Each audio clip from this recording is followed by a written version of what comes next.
Good evening, all of you, and welcome to the last lecture of ratio and proportion chapter. ये हमारा lecture 5 होगा and this is the concluding part of our ratio and proportion chapter. आज की ये video बनने वाली है problems on direct and inverse variation के ऊपर में, जो कि बिगिनिंग होगा तुम्हारे नेक्स्ट चैप्टर का भी, that is time and work. तो रेशियो एंड प्रोपोर्शन के अंदर में तुम्हारे पेपर में एक क्वेश्चन डेफिनेटली तुमको देखने को मिलेगा from this particular area, that is problems on direct and inverse variation. तो ये डायरेक्ट एंड इन्वर्स वेरिएशन क्या होता है, पहले इसको समझते हैं। सपोज कर लो तुम्हारे पास में दो फिजिकल क्वांटिटीज़ है एक्स एंड वाई, और तुमने देखा कि जब तुम एक्स को बढ़ा रहे हो तो वाई भी साइमल्टेनियसली बढ़ रहा है, और जब तुम एक्स को कम कर रहे हो तो वाई भी साइमल्टेनियसली कम हो जा रहा है। तब हम लोग बोलेंगे कि there is a direct variation between these two physical quantities, that is X and Y, और उनके बीच में प्रोपोर्शनलिटी का साइन डाल देंगे। अब आगे जाके जब ये प्रोपोर्शनलिटी का साइन हटेगा तो it will be replaced with a constant के। तो हमको यहाँ से एक रिलेशन मिल गया x इज इक्वल्स टू के वाई, जहाँ से हम एक और बना लेंगे x by Y equals to K, और इसको लिख लेंगे x1 by Y one is equals to x2 by Y two, और फाइनली ये आंसर आ जाएगा x1 by X two is equals to y1 by Y two. Now this is known as direct variation. अब ठीक इसका उल्टा जो होता है वो इन्वर्स वेरिएशन में होता है। इन्वर्स वेरिएशन में ऊपर बता देता हूँ। इन्वर्स वेरिएशन में क्या होता है कि सपोज कर लो तुम्हारे पास में दो फिजिकल क्वांटिटीज़ हैं। फॉर द टाइम बिंग मैं इनको ले लेता हूँ x एंड y। तुमने x बढ़ाया, y कम हो गया, और x कम किया, y बढ़ गया। जैसे इसके लिए बेस्ट एग्जांपल होगा speed is inversely proportional to time. अगर तुम्हें एक पर्टिकुलर डिस्टेंस को कवर करना है और तुम एक पर्टिकुलर स्पीड में जा रहे हो तो तुम्हें एक पर्टिकुलर टाइम लगेगा, लेकिन अगर तुमने अपनी स्पीड बढ़ा ली और तुम्हारा डिस्टेंस उतना ही है तो ऑब्वियस सी बात है कि तुम्हारा टाइम कम हो जाएगा। सपोज कर लो किसी को 100 किलोमीटर कवर करना है और वो 20 किलोमीटर पर आवर की स्पीड से जा रहा है, तो उसका जो टाइम टेकन है वो 5 घंटे का हो जाएगा। लेकिन अगर मान लो बिकॉज ऑफ सम रीज़न उसको जल्दी पहुंचना है और उसने अपनी स्पीड को कर लिया 25 किलोमीटर पर आवर, तो यही टाइम उसको लगेगा 4 घंटे का। तो इसी को बोला जाता है इन्वर्स वेरिएशन। अब जब तुमने देखा कि एक्स वाई के साथ इन्वर्सली रिलेटेड है तो we have to write like X is inversely proportional to 1/y।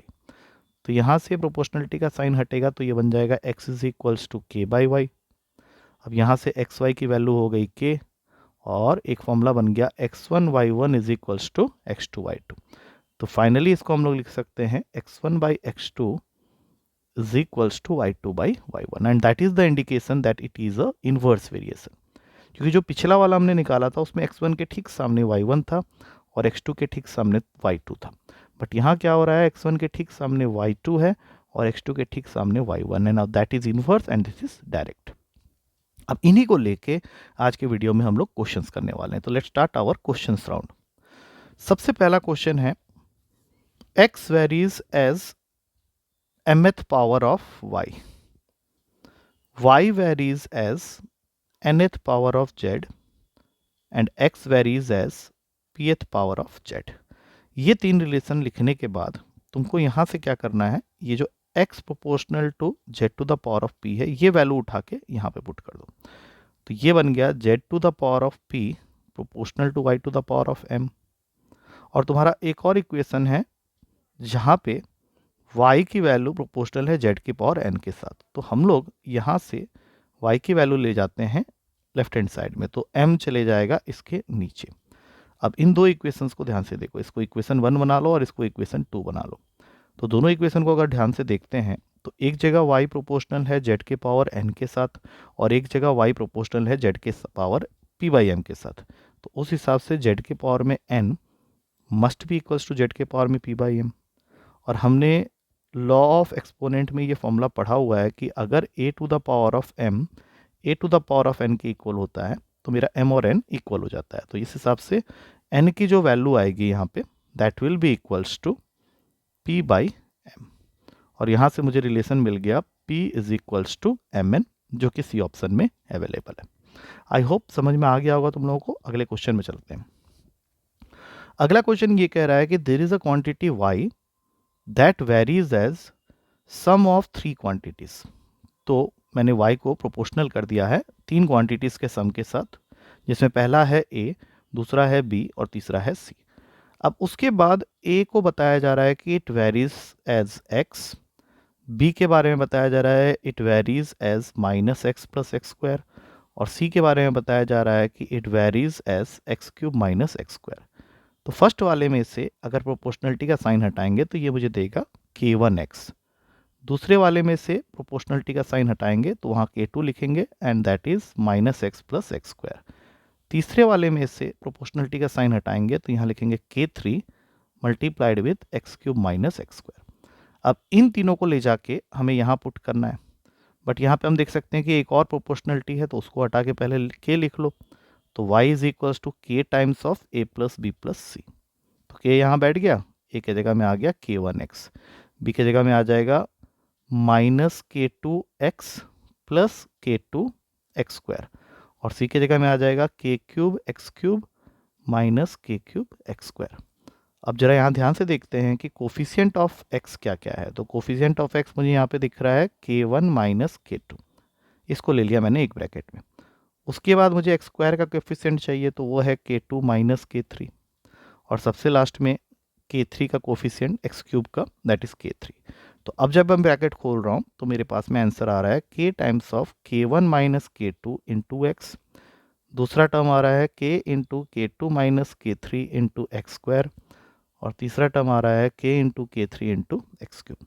अब ऑप्शन में ध्यान से देखेंगे, इस पूरे को उसने एक कांस्टेंट मान के k से रिप्लेस कर दिया है, इस पूरे को एक कांस्टेंट मान के उसने l से रिप्लेस कर दिया है, और इस पूरे को एक कांस्टेंट मान के उसने n से रिप्लेस कर दिया। तो तुम्हारा फाइनल आंसर हो गया कि y is equals to kx plus l x square plus m x cube, where k, l and m are the three constants. तो तुम्हारा आंसर हो जाता है बी।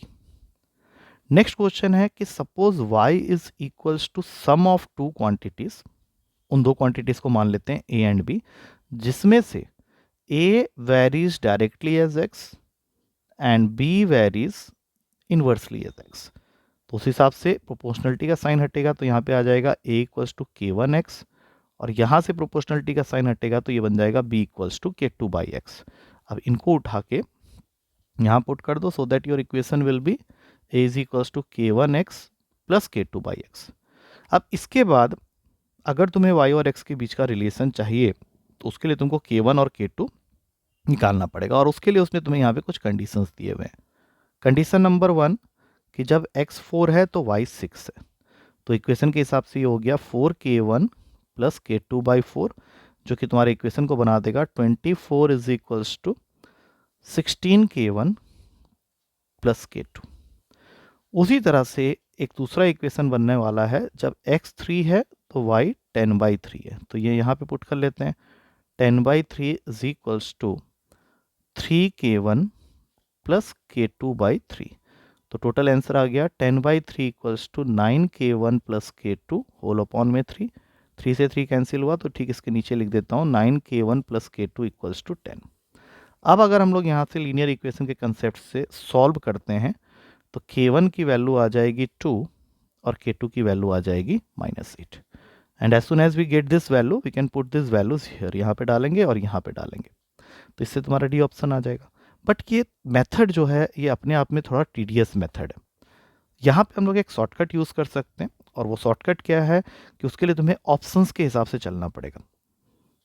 अब जैसे मैंने यहाँ पे डी आंसर निकाला है तो तुमको इस डी ऑप्शन के अंदर में x के जगह 4 और y के जगह 6 डाल के चेक करना है कि क्या ये बैलेंस हो रहा है।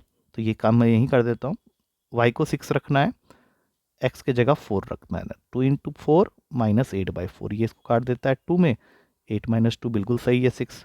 लेकिन एक वैल्यू तो चेक करने से बात बनेगी नहीं, क्योंकि हो सकता है किसी और ऑप्शन में भी ये बैलेंस हो जाए, तो हमें दूसरी वैल्यू को भी चेक करना पड़ेगा।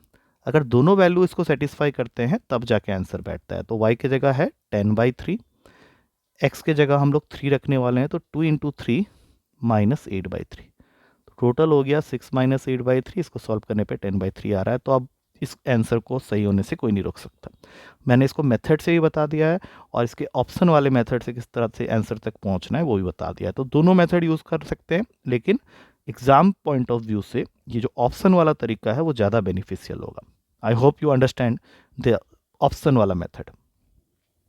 अब चलते हैं अगले क्वेश्चन में। अगला क्वेश्चन कह रहा है कि x varies directly as y and inversely as square of z। मतलब सेम x y के साथ डायरेक्टली वेरी करता है और z स्क्वायर के साथ इनवर्सली वेरी करता है। तो अगर मैं इन दोनों को मिला के लिख दूं तो ये बन जाएगा x proportional to y by z square, और यहाँ से प्रोपोर्शनलिटी का साइन हटा के तुमको मिल गया x इज इक्वल्स टू के वाई बाई जेड स्क्वायर। तो आंसर आ गया x z square by y is equals to k. अब आंसर तक पहुंचने के लिए वो तुमको सबसे पहले के की वैल्यू निकालने के लिए बोलेगा, और उसके लिए तुम्हारे एक्स वाई जेड का एक पेयर रेडी है। तो एक्स की वैल्यू दे रखी है 10, जेड की वैल्यू दे रखी है 14, जिसका स्क्वायर करना पड़ेगा तो 196 हो जाएगा, और वाई की वैल्यू दे रखी है 4। अब 4 इसको कट कर देगा 49 में, और के की वैल्यू आ जाती है 490। अब इस वैल्यू को उठा के यहाँ डालो और तुम्हारा इक्वेशन रेडी हो गया, x z square by y is equals to 490। अब दूसरी साइड से देखो, y 16 है, z 7 है और तुम्हें x निकालना है। तो x को छोड़ दो, z 7 है मतलब 49, 7 का स्क्वायर कर दिया और यहाँ 16। तो तुम्हारा फाइनल आंसर होता है 49, 490 को 10 में काटेगा, 16 into 10, 160 is the value of x, जो कि अवेलेबल है बी ऑप्शन में। अब चलते हैं अगले क्वेश्चन में। अगला क्वेश्चन है कि x varies inversely as square of y। जैसा हमने थ्योरी में पढ़ा है, प्रोपोर्शनलिटी का साइन हटेगा, यहाँ k आ जाएगा, and you will be ready with the formula x y square equals to k. अब k की वैल्यू निकालने के लिए उसने एक सेट ऑफ x और y की वैल्यू तुम्हें दे रखी है, that is x is equals to 1, y is equals to 6। तो इससे पुट करने के बाद k की वैल्यू आ जाती है 36। अब इसको यहाँ यूज़ करो और तुम्हारा इक्वेशन रेडी हो गया, x y square equals to 36। अब वो तुमको x और y में से कोई एक वैल्यू जरूर देगा, दैट इज उसने y दे दिया है तुमको और x पूछा है, तो y का स्क्वायर मतलब 3 का स्क्वायर हो गया 9, x into 9 is equals to 36। तो x की वैल्यू हो जाएगी 36 बाई 9 दैट इज 4, जो कि तुम्हारे डी ऑप्शन में अवेलेबल है। आई होप इससे काफ़ी कुछ क्लियर हो गया होगा। अब आगे बढ़ते हैं। Next question again, s varies directly as r and t varies inversely as r। तो सबसे पहले इसकी इक्वेशन फ्रेम करने के लिए ये देख लो कि दोनों में जो कॉमन है, अगर हम उसके टर्म्स में इक्वेशन को फिट कर लें तो काम हमारे लिए आसान हो जाएगा। तो दोनों में r कॉमन है, तो इसको उल्टा करके लिख लो, r varies directly as s, और यहाँ से लिख लो r varies inversely as t। अब दोनों को मिलाने पे हमें मिलता है r varies as s by t, और यहाँ से प्रोपोर्शनलिटी हटा के हमारा फॉर्मूला बन गया r is equals to k s by t, जो कि नेक्स्ट स्टेप में फॉर्मूला बना देगा r t by s is equals to k. अब हमें के की तलाश में निकलना है और उसके लिए हमें वैल्यू यहाँ पे दी हुई है। आर की वैल्यू है 20, टी की वैल्यू है 10 और एस की वैल्यू है 40। तो इससे कैलकुलेट करने पे के की वैल्यू आ गई है 5। अब इस के 5 को यहाँ डालो और इस फॉर्मूला को एक बार फिर से लिखते हैं, r t by s is equals to 5। अब उसने फिर से तुम्हें आर की वैल्यू दे दी, टी पूछा है, एस के बारे में उसने कुछ बताया नहीं है, तो एस मेरे हिसाब से तो 40 ही होगा, जो इनिशियल वैल्यू थी वही ले लेंगे। अब यहाँ से 10 और 40 कैंसिल हुआ, 4 हो गया, और टी की वैल्यू हो जाएगी 4 इंटू 5 दैट इज 20, जो कि अवेलेबल है फर्स्ट ऑप्शन में। अब बढ़ते हैं अगले क्वेश्चन में। Now this is word problem, इससे क्वेश्चंस आते हैं। एक्चुअली ये वो एरिया होता है जहाँ से तुम्हारा एग्जामिनर क्वेश्चन पिक करता है। क्वेश्चन है, in the month of January Sachin's income, एक आदमी है सचिन, उसका जनवरी मंथ का इनकम है 15,000 and his expenditure, his expenses is 9,000। और साथ में ये भी दिया है कि हिज मंथली एक्सपेंसेस, जिसको मैं ई से लेट कर रहा हूँ, varies directly as the square of his monthly income. मैंने इनकम को आई से और एक्सपेंडिचर को ई से डिनोट किया है। अब यहाँ थोड़ा सा काम कर लेते हैं, प्रोपोर्शनलिटी का साइन हटा के के लिख देते हैं और यहाँ पे आई स्क्वायर लिख देते हैं। तो इस के की वैल्यू को निकालने के लिए उसने ऑलरेडी तुम्हें ये कंडीशन दिया हुआ है, तो अब तुमको यहाँ पे ई के जगह लिखना पड़ेगा 9,000 इज इक्वल्स टू के इंटू 15,000 का स्क्वायर। तो अगले स्टेप में तुम्हारा के आ गया 9,000 अपॉन में 15,000 इंटू 15,000, 3 जीरो उड़ा दो, 3 5। अब ये इसको काट देगा 5000 में, तो के की वैल्यू आ गई 1/25,000। अब इस के को उठा के फॉर्मूला में ले जाओ, that is E is equals to 1/25,000 into I square. But हमारा क्वेश्चन इसके बाद क्या चाहता है कि what is his income when it just equals his expenses. मतलब तुम्हें उसका वो इनकम बताना है जब उसका इनकम एक्सपेंसेस के इक्वल हो जाए। तो ई की जगह लिख दो आई, यहाँ पे 1/25,000 इंटू आई स्क्वायर। एक आई स्क्वायर से कैंसिल हो जाएगा, यहाँ खाली आई बचेगा और आंसर हो गया 25,000। मतलब उसकी इनकम होगी 25,000, तब जाके वो इक्वल होगी उसके एक्सपेंसेस के साथ। So B is the correct answer. अगला क्वेश्चन तुमको एक टेबल दे रहा है और टेबल के स्टार्टिंग में उसने पहले ही तुमको बता दिया है कि consider the following table of inverse variation, जिसमें एक कॉलम m के लिए है, एक कॉलम n के लिए है। तो सीधी सी बात है, स्टार्टिंग में हमें लिखना पड़ेगा, since it is inversely proportional का टेबल है, इन्वर्स वेरिएशन का टेबल है, तो m is inversely proportional to n। अब यहाँ से प्रोपोर्शनलिटी का साइन हटेगा तो ये बन जाएगा m is equals to k by n, और यहाँ से mn की वैल्यू हो गई एक कांस्टेंट। तो इन चारों कॉलम्स में एक कॉलम ऐसा है जो कि तुम्हारा पहला कॉलम है जहाँ पे m और n दोनों अवेलेबल है, तो that will help us in getting the value of that k, that is constant. तो वो आ गया तुम्हारा माइनस का 60। अब तुमको नेक्स्ट कॉलम में देखना है तो वहाँ पे a मिसिंग है, तो तुमको -6 इंटू ए के प्रोडक्ट को किसी भी तरह से -60 बनाना है, और उसके लिए जो तुम्हारी a की वैल्यू आएगी वो होगी 10। अब पहले चेक कर लो 10 किस किस ऑप्शन में है, तो पहले और दूसरे में, मतलब तीसरा और चौथा ऑप्शन इसका हो नहीं सकता।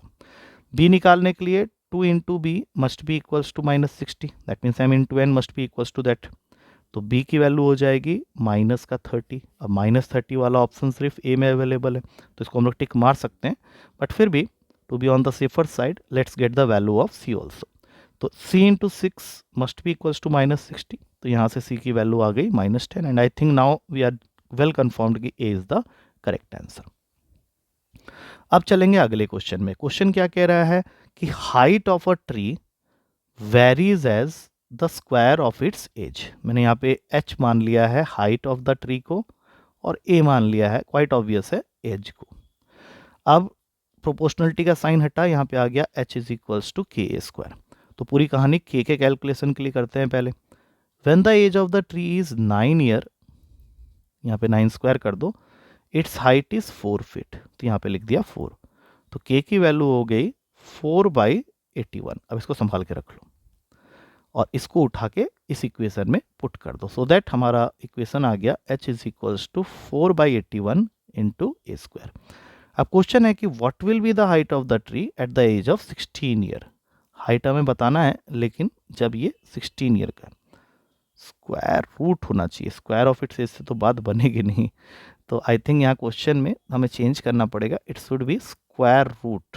तो स्क्वायर रूट होने पे क्या क्या चेंजेस आएगा, एक तो ये स्क्वायर रूट का साइन आ जाएगा, यहाँ पे भी स्क्वायर रूट आ जाएगा, दैट मीन्स k की वैल्यू हो जाएगी 4/3, और यहाँ पे भी स्क्वायर रूट डाल देते हैं और ये बन गया 4/3। तो 4/3 इंटू, अभी एज है 16 का, तो यहाँ पे 4 आ जाएगा, तो हाइट हो गया 16/3। अब 16/3 को आगे सॉल्व करेंगे तो 3 के टेबल में 15 और यहाँ पे आ गया 1, मतलब 5 1/3 फिट आ रहा है। और हम लोग सबको पता है कि 1 foot is equals to 12 inches. तो 5 फुट इस आंसर का कंफर्म पार्ट है, लेकिन अगर 1 फुट 12 इंचेस के बराबर है और तुमको यहाँ पे 1/3 फुट देखना है, तो 1/3 फुट विल बी 4 इंचेस। तो सही आंसर हो गया इसका A option, that is 5 foot 4 inches. अब आते हैं क्वेश्चन, लास्ट क्वेश्चन है, यहाँ पे ध्यान से देखेंगे। Cost of a diamond varies directly as the square of its weight. C directly varies as square of its weight, मतलब यहाँ से तुमको c is equals to KW² मिल गया। But this diamond broke into 4 pieces. इस diamond के गिरने की वजह से इसके 4 पीस बन गए हैं, 4 पीस बन गए हैं, सपोज कर लेते हैं ये उसके 4 पीस हैं, और हर पीस का जो वेट है वो इन द रेशियो ऑफ 1 2 3 4 है। दैट मीन्स चारों पीस ऑफ डायमंड जो कि एक एंटायर पीस से निकला होगा, उनके वेट्स हैं 1x 2x 3x and 4x। तो हम लोग को क्या करना है, सबसे पहले तो इन सब को ऐड कर लो। इन सबको ऐड करोगे तो कंप्लीट वेट आ जाएगा, उसका स्क्वायर देखेंगे तो ये कितना हो गया, ये बन जाएगा 1x plus 2x plus 3x plus 4x पूरे का होल स्क्वायर। तो ये हो जाता है हमारा 100x²। ये उसका ओरिजिनल कॉस्ट है। बट अब जब ये ब्रेक होके बिक रहा है तो 1x का होल स्क्वायर प्लस 2x का होल स्क्वायर प्लस 3x का होल स्क्वायर प्लस 4x का होल स्क्वायर। तो अब इसको ऐड करते हैं तो ये हो गया x² plus 4x² plus 9x² plus 16x²। तो टोटल बन रहा है 30x²। तो ये उसका ओरिजिनल कॉस्ट है, ये उसका रिड्यूस्ड कॉस्ट है। और इस वजह से जो लॉस हुआ है डायमंड के कॉस्ट में वो 70,000 का है। दैट मीन्स जो उसका इनिशियल कॉस्ट है वो ज़्यादा है, दैट इज़ 100x²। और इसमें से अगर मैं 30x² माइनस करता हूँ तो जो वैल्यू आती है वो उसका लॉस है। तो यहाँ से आ गया 70x² इज इक्वल्स टू 70,000 और x² की वैल्यू आ जाएगी 1000। अब इस x² को ये जानने के लिए कि what was the price of the original diamond, तुम्हें इस x² की वैल्यू को यहाँ पुट करना है। तो यहाँ पुट करोगे तो c की वैल्यू हो गई 100 इंटू x² की वैल्यू दैट इज 1000। तो 1000 को अगर तुम मल्टीप्लाई करते हो 100 के साथ में तो तुम्हारा आंसर आता है first option, that is cost of original diamond is 1 lakh. I hope ये क्वेश्चन आराम से समझ में आ गया होगा and this all questions are taken from your previous year. तो जितने भी क्वेश्चन हमने इस पर्टिकुलर वीडियो में किए हैं डायरेक्ट एंड इनवर्स वेरिएशन के, that gives you the complete variety of the questions which are asked in your paper. तो इनको अच्छे से स्टडी कर लेना and if anybody finds any difficulty in any question तो he can ask me to repeat the question in the class. अब मिलेंगे next chapter से अगली क्लास में, that is time and work which will be starting on Monday onwards. Till then, take care and thank you to all of you.